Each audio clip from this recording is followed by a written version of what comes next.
today's video, I have a good discussion for you all about treatment-free beekeeping and why it works for me. This is a bit of a podcast-style discussion, so it is a bit of a longer video, but if you have an interest in beekeeping, regular traditional beekeeping versus like treatment-free, what the difference is, kind of how I got started as a 20-something-year-old dude, stick around. It's probably some pretty good info for you. All right, well, that was an ordeal. Why do I keep Africanized bees? Well, you know, this area basically already has Africanized bees. Now, people mistake that people mistake that as a type of bee. It's not a type of bee, it's a genetic trait. So those bees have the genetic trait of Africanization, which has made its way, you know, up through the south part of the U.S. basically. And I'm in Texas. We do, in fact, have Africanized bees here. Now, with that being said, I keep only feral bees, which means I catch swarms from wherever. I put out swarm traps and I catch swarms from pretty much wild beehives that show up in my boxes. That's a bit of a gamble. It's not a bad gamble because 9 out of 10 of them are completely fine. But I have had one hive in particular that was even worse than the video you just saw. They're what I would consider full on. They were 100% Africanized. I mean, you couldn't go 50 feet from the hive without them going ahead and sending out guard bees. To add to it, now the hive that I used to have that was Africanized, I split them, and actually the split is the hive that I just got into. So the new queen of the split, she's the daughter of the Africanized queen. When that virgin queen went out and did her mating flights, she bred with, you know, probably 20 different random drones. So some of that Africanization went away and she got some of the nicer traits, but there's still 50% of that is unknown because she has her set genetics. That hive, up until it was about 3 boxes high, was very well behaved. Once it got to about 3 boxes high, they realized they were quite the organism, and I think that they knew that their power was better than mine. And they've been pretty mean, but they don't come out and attack me when I walk by. They start defending their hive when I get into their resources. It's their food and it's their babies, and when you get in there, it's going to make them mad. Why do I keep them like that? Well, you know, most of my hives are not like that. Most of my hives are a lot nicer, and I don't even have to suit up as much. I can just wear a bee jacket and some gloves and be good to go. So why do I keep that one? Well, they do really good. They do better than most of the bees around here. They're very fast working, they're hard working, they're fast moving bees. They mean business. They want you to get out of their way. They want to go get what they've got to get, and they want to come right back. And when you watch the entrance of a hive like that, the actual entrance traffic is moving far, far quicker than a kept designer hive, or in other words, like a hive of Italian bees or a hive of some kind of purchased bees that are purchased for a specific reason. I don't purchase bees. I catch wild bees. The bees that live around here are very good, and they don't need help. They don't need my help, basically, to keep them alive. Any kind of predators and threats, they basically are able to handle. The bees are starting to come mess with me again because I'm sitting back outside in my bee suit that I was just in, which still smells like pissed off bees, basically. So why do I keep Africanized bees? My Africanized bees are some of the best bees you'll ever find. When springtime comes, you open the box 1 week and they're doing great. You open the box 2 weeks later, and suddenly they've built out 3 or 4 or 5 more frames, or they've filled up frames, or they've capped off all of their honey. The progression of their growth is far quicker and is far more successful than purchased bees. And they're free. You know, I catch them for free. They give me a great amount of honey. I don't treat them. I don't give them any kind of treatment at all for varroa mites or any kind of pests. I don't treat for hive beetles. I don't treat for varroa. I don't treat for anything at all. I manage my bees organically. I let them go do their job, and they come back and they give me what they give me. There's a bee about to land on my head. It just landed on my head. I can hear it. So what made me start keeping bees? Well, back in 2014, I decided, after seeing all of the news articles and all of the news reports of the bees declining And well, and really, even in 2010 is when it really started. 2010, they really started talking about the decline of bees on the news, and it was in everyone's minds that the bees were doing bad, and you got to save the bees, right? I'm sure everybody's very familiar with that time period. Um, Time went on. It got to about 2015, and I started getting more serious about, like, I want to buy an actual hive, and I want to get some bees and put in it. So I bought a beehive, just the box itself, a bee box, and it sat at my house for probably 2 years before I ended up deciding to get bees. In those 2 years, I was learning about keeping bees, trying to figure out how it all worked, and trying to just fully understand everything.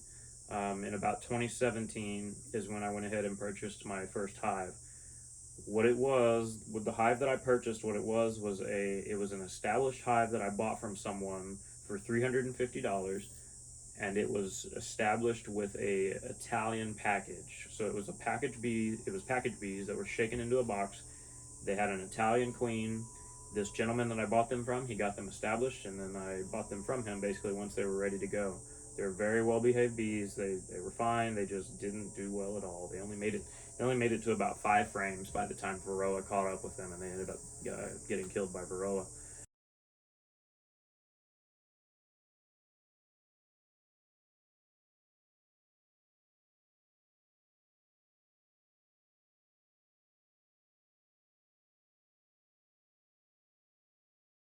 So I purchased that hive. That was my very first hive, and they only lasted about 3 months. Well, at about the same time, from the same guy, he also offered to basically provide him with a beehive box, and he would allow you to pay him $75 to put a swarm into that box.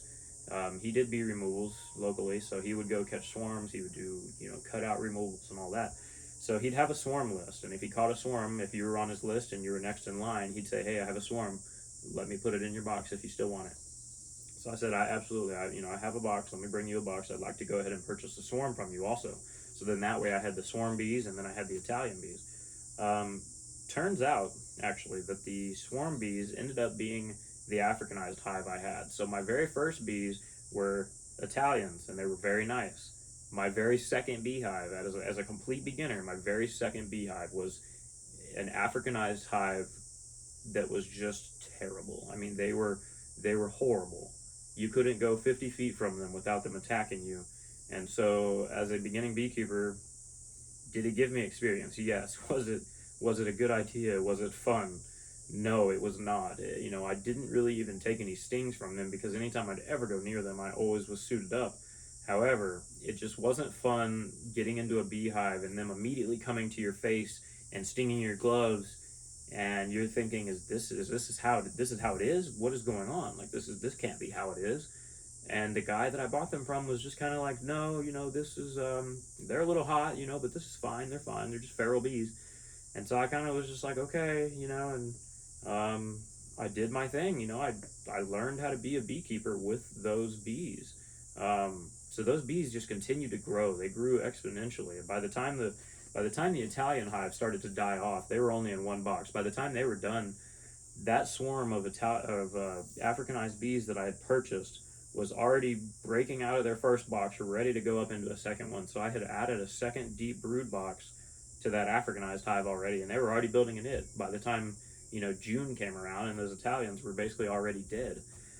So it was apparent to me that feral bees do very well. Now, these were really mean bees, don't get me wrong, I didn't like them, but they were doing really well. You'd open it up and it was just beautiful in there. They would build wax so quickly, they would fill it with brood, they would fill it with honey and pollen. It was just amazing. It really was truly amazing. As someone who had researched it for 2+ years, I knew what I was looking at, but I didn't expect the bees to be that insane. I mean, it was just crazy. Um, so time went on. I basically continued to catch swarms. I put my name out there on Craigslist to come and catch swarms for free for a period of time. That was my first year keeping bees. The same year that I had the Africanized bees, I also put myself out there to catch bees. And so I did that for a bit. I shook a bunch of swarms into boxes. I did one cutout removal, which was very interesting, and it was successful. It was a good successful cutout. I didn't botch anything, so that's good.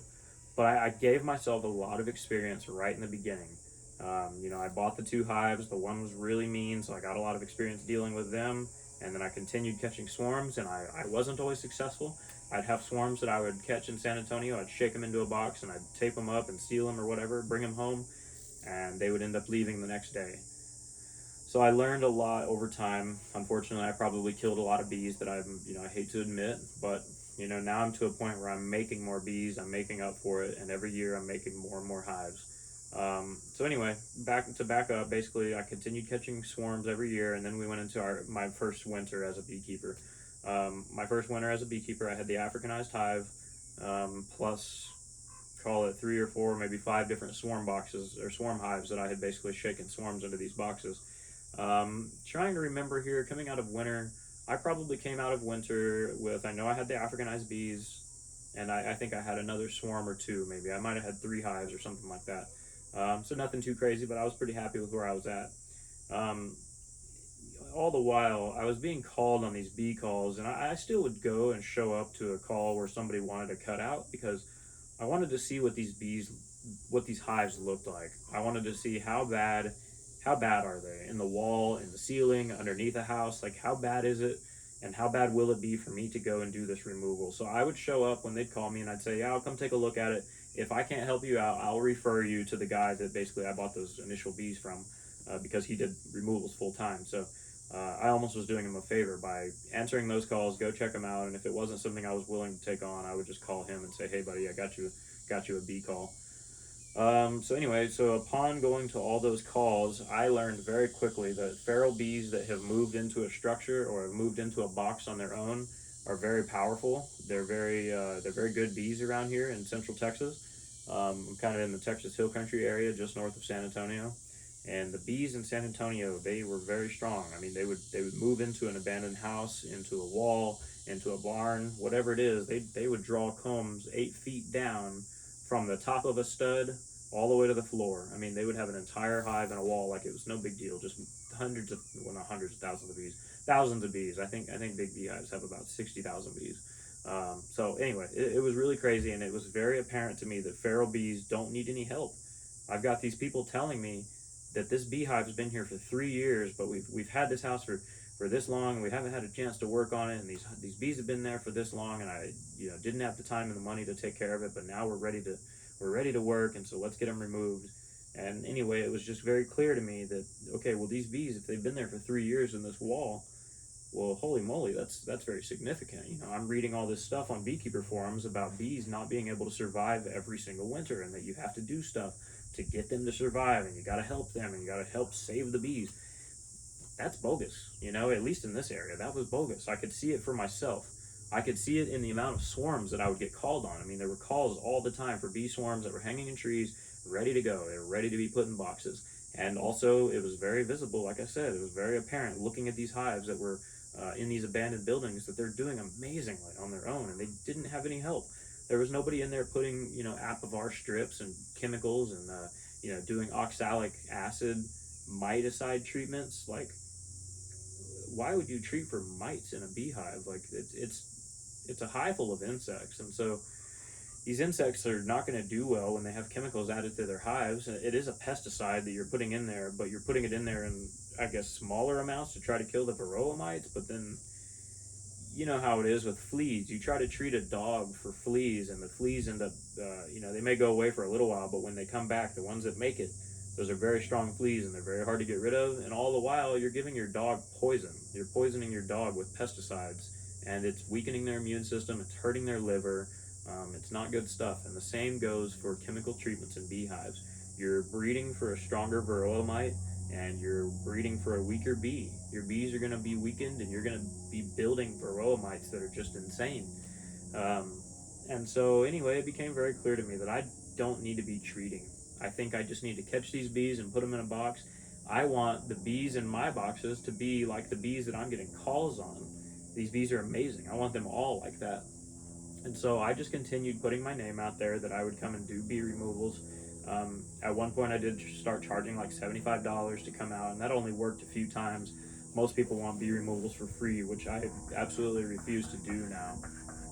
Bee work is very hard work, so I continued to catch bees, and it seemed like every winter I would end up coming out with more bees, and that was only because I started with more bees each winter. I would catch swarms.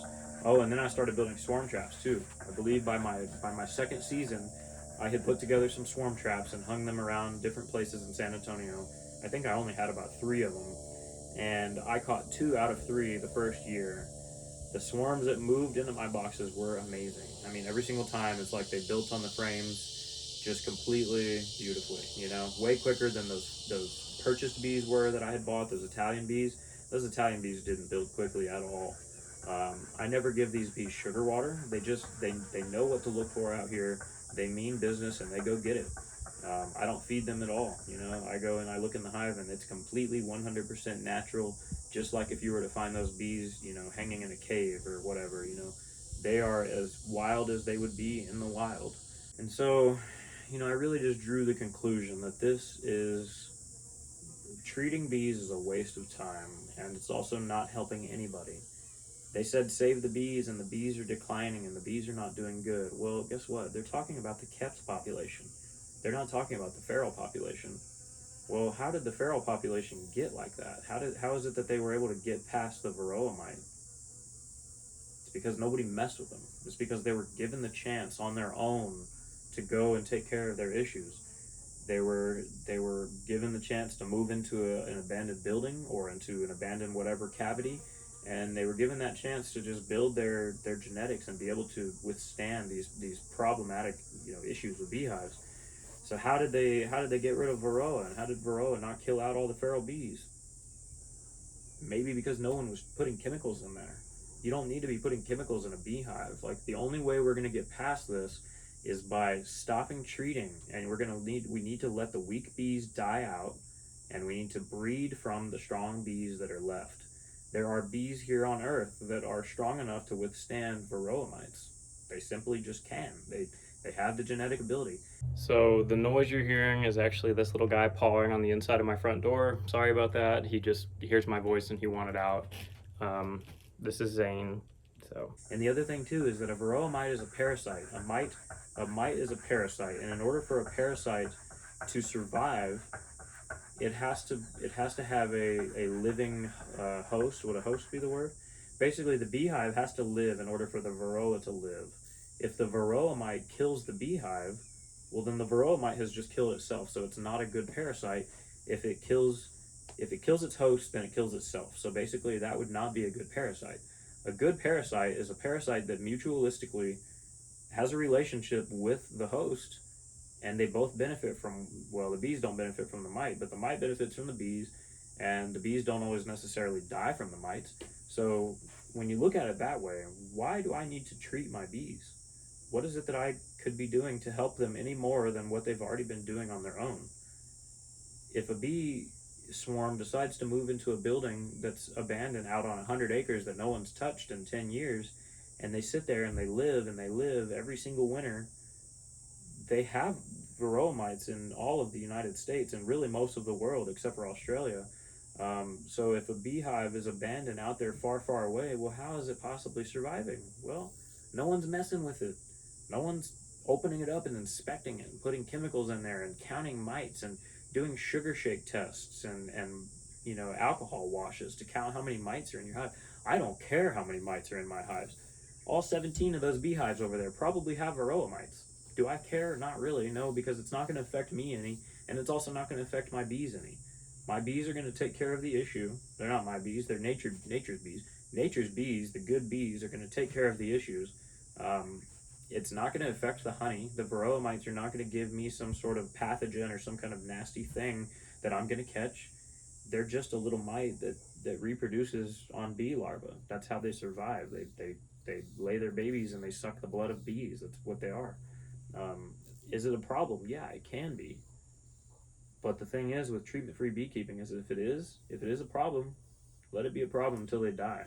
Or really, just go ahead and accelerate that process. Go ahead and kill that queen, shake the bees out, start all over, go catch some more swarms. The objective with treatment-free beekeeping is to not treat, obviously. You're going to let the weak bees die out, and you're going to breed from the survivors. Because if you have 10 beehives, and you go into winter, and you come out with 7, well, then those 7, they made it. The other 3, they didn't make it for some reason, so you don't really need them. Why do you need those bees? They didn't survive, so there's no reason to try to fight to save those bees that were not doing good. So now you've got these 7 bees that survive. Well, you need to breed from those bees. Those are some good bees because they made it through wintertime. And wintertime is when the bees are going to either starve or they're going to get killed by varroa mites.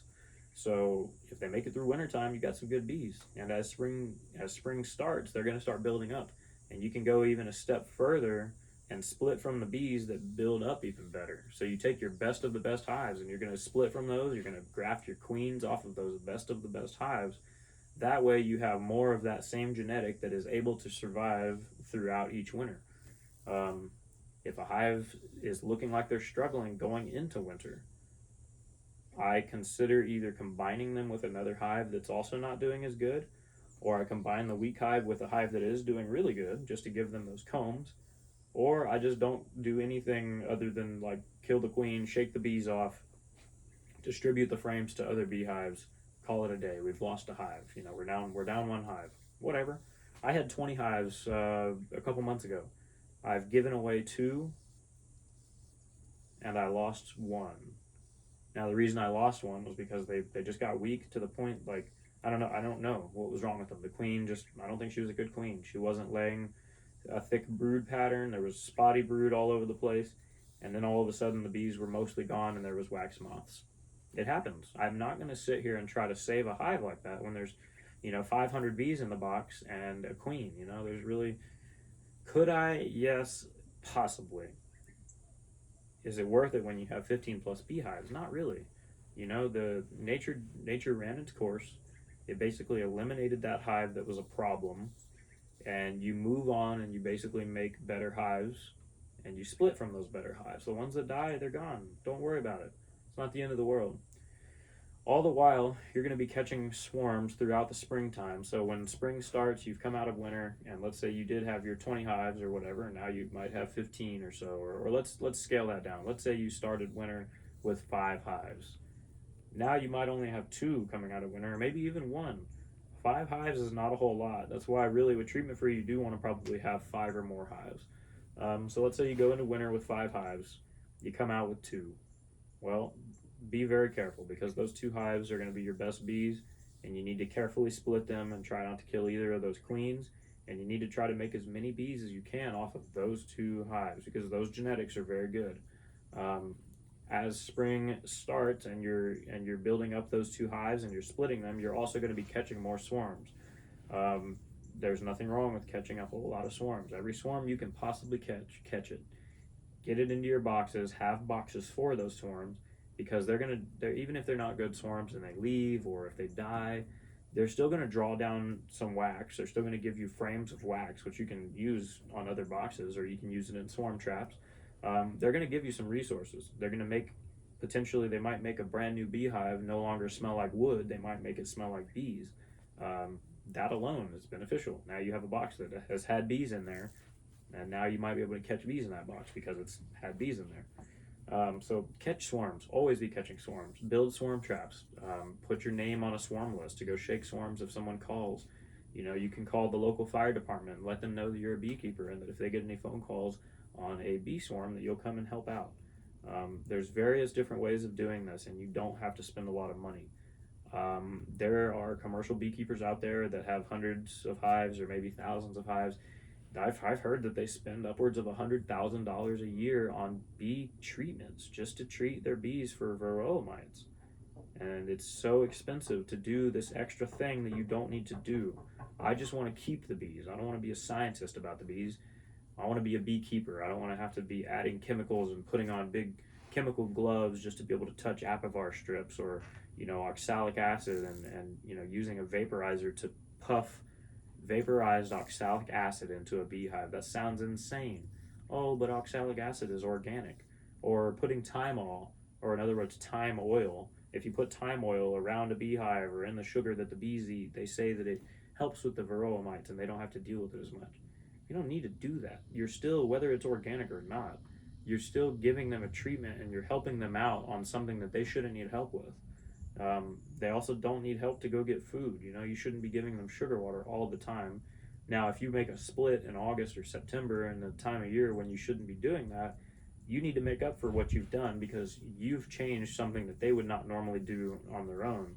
So if that's the case, then yes, give them sugar water to help them build back up. But normally, I just kind of like let the bees do the bees. Like I let them do their thing. They know what they want, and they give me great pleasure keeping them. You all have feral bees around you. People might think, "Oh, I have no bees. I don't ever see bees. Where are they?"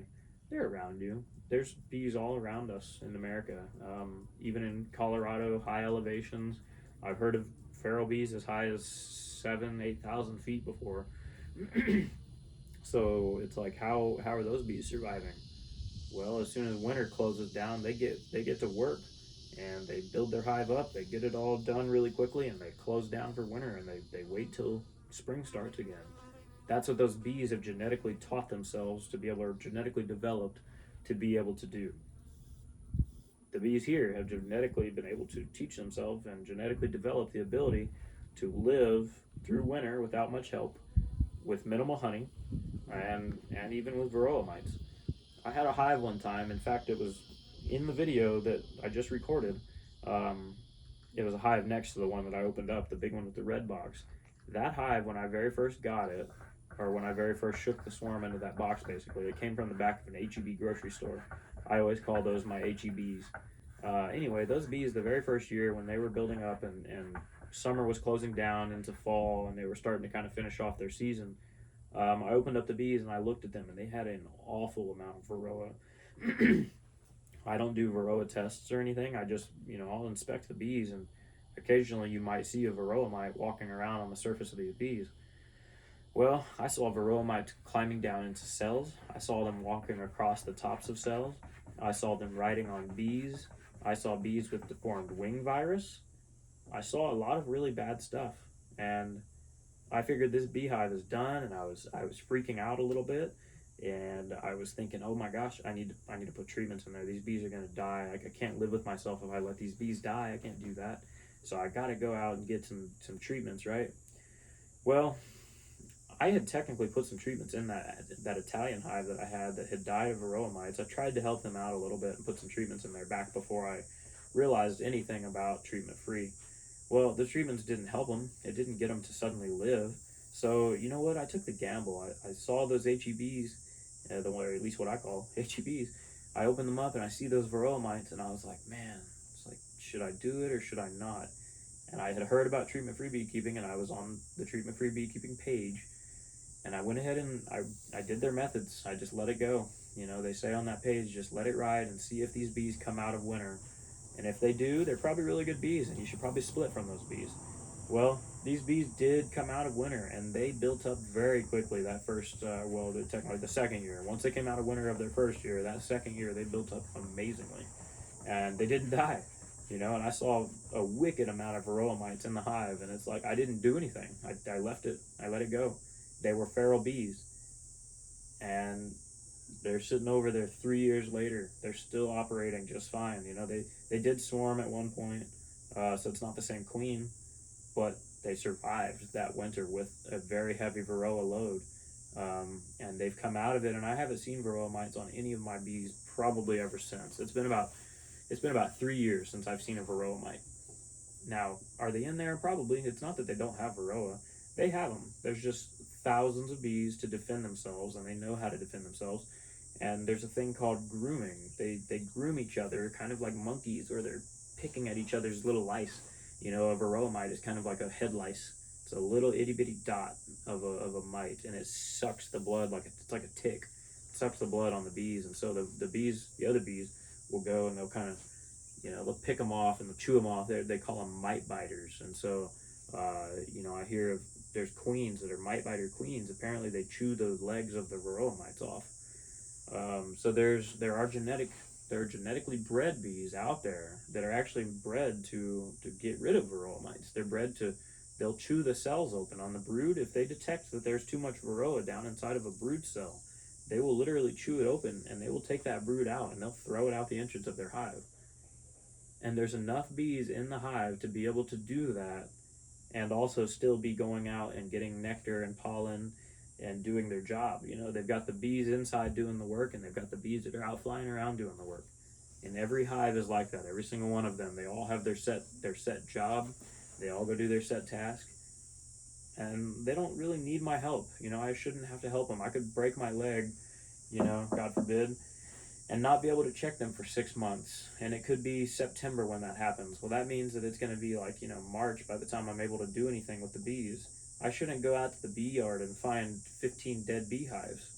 They shouldn't need me to make sure that they stay alive. This is a wild animal, you know, if you look at it that way. It's an insect, but it's a wild organism. It is meant to do its job, and frankly, if they're going to start dying out on us rapidly to the point that humans are unable to do anything about it, you know what that's called? That's called extinction.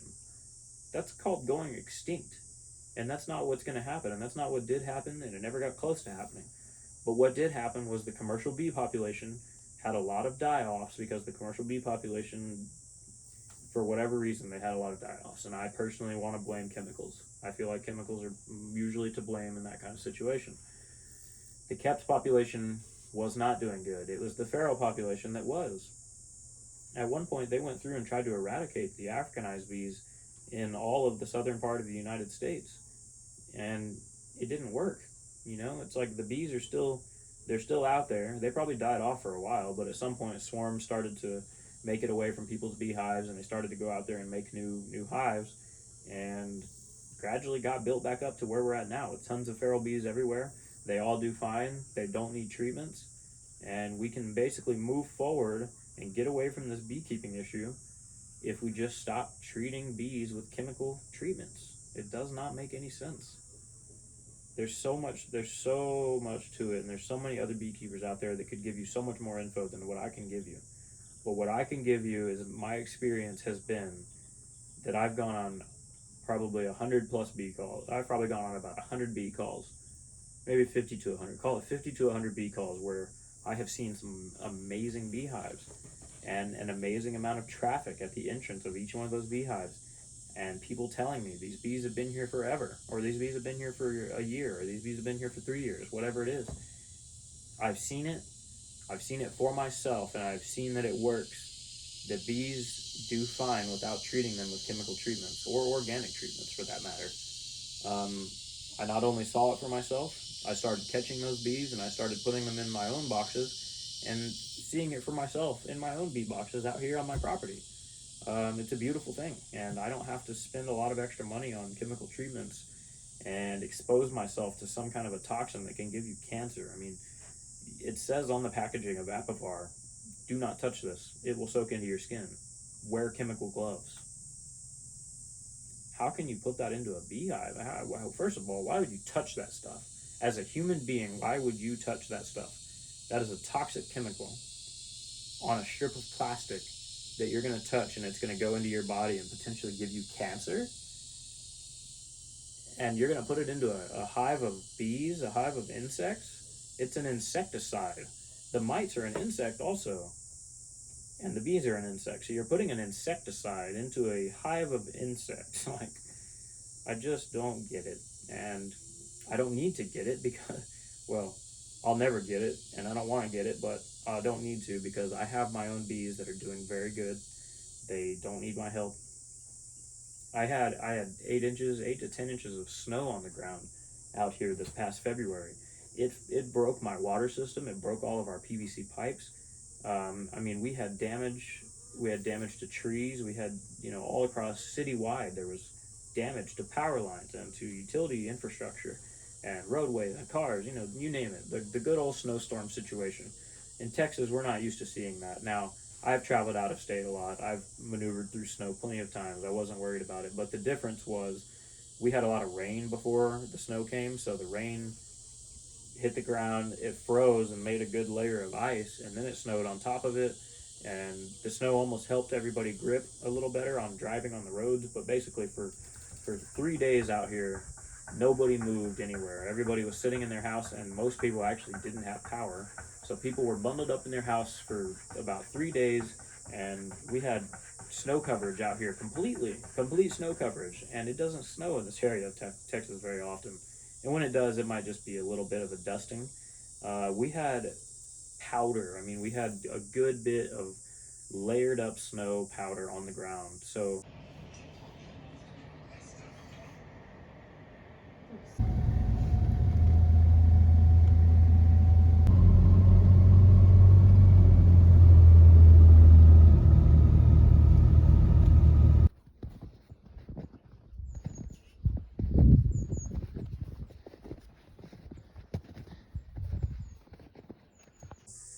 My bees basically had snow up around them, and snow on their lids, and just the amount of cold that they would not normally see here. This town, Canyon Lake here, we were 9 days below freezing. That's a long time to be below freezing in this part of Texas, and I honestly just didn't. I didn't worry about. I worried about my bees mentally, but I didn't worry enough to go do something about it. Do you hear that? Sorry for that noise. That would be my kitty. My cat is on the inside of the house, scratching at the door, trying to get out. He's not scratching. He has no paws, or he has paws. He has no claws, so he's just kind of mashing the door. Anyway, so when we had all that snow out here, we had 9 days below freezing, and so my beehives, I kind of just left them alone. I didn't go wrap them with anything. I didn't put any branches on them. I just got stung. I just put, apparently I just pushed a stinger into my arm that was sitting here. Huh, look at that. Anyway, so my bees experienced some extreme colds this past year. Uh, and when spring started, they just started coming out like normal. When it warmed back up, they just started flying. I did not lose a single beehive to the snow and to the cold temperatures this year. And that was amazing. It was colder than what they had ever experienced, and yet they survived just fine. Um, I also seem to believe that the bees around here, I think that they can survive with less honey going into winter. I think they can get through with less honey. So if there is like a really bad drought one year, I think we still end up coming out with bees. Like I think there's really not going to be a time where we're going to come out of winter and there's not going to be any bees left, and bees are going to have to be brought in and let them swarm to go have more bees out in the wild. I don't think it'll ever come to that. I think no matter what, there will always be some feral bees out there putting out more bee swarms to continue allowing the feral population to thrive.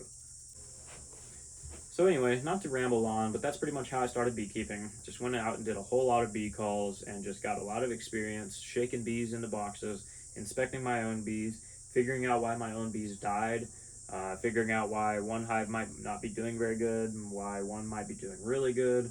Um, I've had a lot of experience in the last couple of years. I've been doing this since 2017. It's now 2021. This is my fourth year, and this winter will be my fourth winter. So this next spring will basically be the start of my fifth year, and it's going great. I haven't had any complaints. I haven't had any major downsides or fallbacks or setbacks that have really been very expensive or anything like that. Really, the most expensive thing is buying boxes. I buy unassembled boxes and I put them together and paint them myself.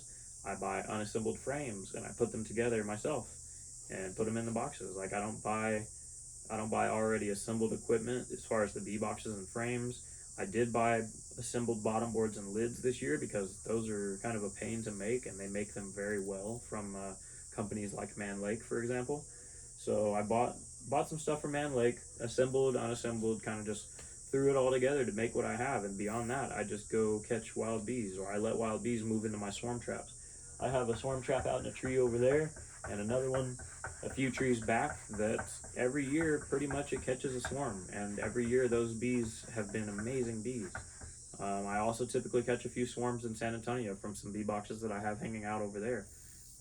Those bees in San Antonio have always been very, very good bees. In fact, a majority of my bees here have come from San Antonio, and I'm about 40 minutes north of San Antonio. Um, so that's how I got started. I don't want beekeepers to be, or beginning beekeepers to be, discouraged by the fact that you're being told that the traditional way or the only way that you can beekeep is that you have to put in chemicals, or when did you last do your mite counts, or did you treat for mites. People shouldn't be giving you pressure to do something that they think is right, because that's what works for them. I don't know how it works for them, and usually for most people it doesn't. A lot of beekeepers are frustrated because every year they're buying more bees. I've never bought bees besides the very first year when I bought the bees that died, and the swarm. I bought a swarm. Beyond that, I haven't bought any bees. Um, don't be discouraged. There are a lot of old school beekeepers out there that are telling you how to do it, and there's only one way to do it. I'm 29 years old. I've been doing this since I was 25. I don't think that I'm exactly the smartest human being on earth. I'm also not the best beekeeper on earth at all. Like, I'm not a professional at this, but I'm good at it because what I'm doing makes sense, and I'm able to do it because it works and because it does make sense. If bees around here are already doing fine, why would you take those bees out of that wall, put them in your box, and then start treating them with chemicals? You're just going to kill those bees. People wonder, why are my bees not coming out of winter? Well, because you killed them with chemicals. You put in treatments. Or you've done something that made the mites not be there all year, like like an essential oil or something. You've caused the mites to not be in the hive all year, but now it's wintertime and everybody's freezing and you're not touching your bees for 3 months. Well, in those 3 months, guess what? Now your bees have varroa mites because you weren't out there to help. And now your bees have died because of it. That's how it works. Humans kill bees. Bees, and also bees die on their own. That's the other thing, is don't think that you can just keep a hive living forever and ever. A queen might live 3 to 5 years. Apparently her first 3 years are the best on her laying eggs. But beyond that, the bees themselves, the worker bees, only live about 60 days. If the conditions are right, you can produce 2 to maybe even 4 generations of bees in 1 year. So you think about that. You can have a great grandmother queen up here in 2021, and then all throughout the year you now have the great grandmother, whatever, right? The original mom. She's had her daughter. Well, then that mom has now had a daughter because she's swarmed, and then that hive has now swarmed, or you've split it again. Now that you've made 4 queens, well, now you've got the mom and then the daughter and then the daughter and then the daughter, or in other words, the great grandmother and the grandmother and then the mother and then the daughter. That can all happen in 1 year. So my point there is that don't get discouraged by bees dying necessarily, um, or that you have to save them necessarily, because they're gonna die. They die very quickly, and it's also very easy to rapidly reproduce bees. Like, bees reproduce very quickly. They swarm every year, sometimes 2 or 3 times if they're not managed, and that's good. That means that they've reproduced an entire other generation. So, is it a big deal if you accidentally kill a hive? No, you don't want to if you can help it, but no, it's not a big deal. It's nothing to lose sleep over. So trying to save a hive because a hive is dying, trying to save it with some kind of a something, whether it's a chemical or a miticide or whatever, is just not worth it. It's just not. Don't lose sleep over bees. Um, they're just not worth it. It's not like me. I might live 90 years. These bees might live 60 to 90, 60 days basically. Like, they're not going to live very long. The queens, they can live a couple years, but the bees themselves, they just don't live very long.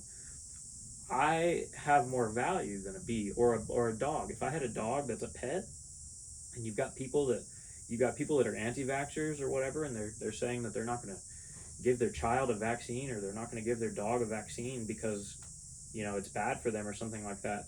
That dog or that child has a lot more worth in your life than a bee ever will. That child and that dog is going to live for the child maybe 100 years. The dog might live 15 years. That's a long time that dog or that child is going to affect someone's life, and that's an important thing, and it's an important person or animal because it lives so long. You're not going to not treat that dog or that kid. It just is crazy. You're not going to not treat that dog or that kid because it's a valuable human being or a pet. A bee is not as valuable. They're valuable creatures, don't get me wrong, but they die after 60 days. You don't need to be doing everything you can to save them. They're going to make another hive, or the hive next to that's going to swarm 3 times the next year. Now you've got 3 new hives when you only had 1 that died. Don't worry about dying bees. Dying bees, it happens. They're going to die at some point. You might have a hive for 3 years, and all of a sudden the queen starts declining on her egg laying, and she just dies.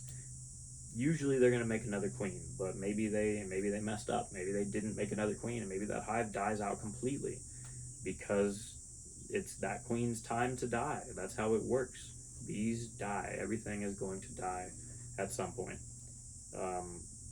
But putting something into that box to try to keep them alive longer is just not worth it. It's not worth your health and safety. It's not worth your time and money, and it's not worth it to the health and population of honeybees. You shouldn't be keeping bees if you're not having fun. And it's not fun when bees are dying left and right. And it's not fun when you're having to buy chemicals and put them in your hive just to keep them alive, or the website is out of stock of the treatments and so now your bees are dead. That is not fun. I think I've rambled enough here today, guys. Thanks for watching. I do want to continue trying to teach everybody about treatment-free beekeeping and how it works and why you should do what you do and why you shouldn't do all that other stuff that they tell you that you have to do. Kitty, hey. A famous beekeeper named Les Crowder, he's a top bar beekeeper and lives about 30 minutes from here, maybe 45 minutes away from me. He always said, the only way to rise is if we all rise together. And what that basically means is the only way to get ahead of these beekeeping issues is if we all rise together and we all come to an agreement that we need to stop certain ways that we're keeping bees in order to get ahead of the beekeeping issues that are out there in the world. Thanks for watching.